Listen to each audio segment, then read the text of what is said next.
দেখুন ছাদ বাগানে পুঁইশাকগুলো কত সুন্দর ও সতেজ দেখাচ্ছে। আজকের ভিডিওতে আমি আপনাদের সাথে পুঁইশাক গাছের পরিচর্যা, মাটি তৈরি, সার প্রয়োগ এবং স্প্রে সম্পর্কে কিছু গুরুত্বপূর্ণ টিপস শেয়ার করব। তো চলুন শুরু করা যাক। পুঁইশাকের জন্য সঠিক মাটি তৈরি খুবই জরুরি। ঝুরঝুরে আর জৈব পদার্থে ভরপুর মাটি সবচেয়ে ভালো। এর জন্য দোআঁশ বা বেলে দোআঁশ মাটির সাথে পর্যাপ্ত পরিমাণে ভার্মিকম্পোস্ট বা পচা গোবর মেশাতে হবে।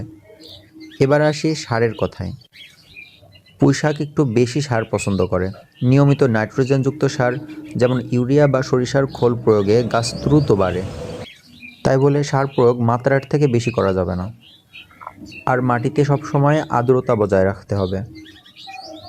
পোকামাকড়ের আক্রমণ ঠেকাতে মাঝে মধ্যে নিম তেল স্প্রে করতে পারেন। এটা পরিবেশ বান্ধব। সাধারণত পুঁইশাক বসন্ত বা বর্ষার শুরুতে লাগালে ভালো ফলন পাওয়া যায়।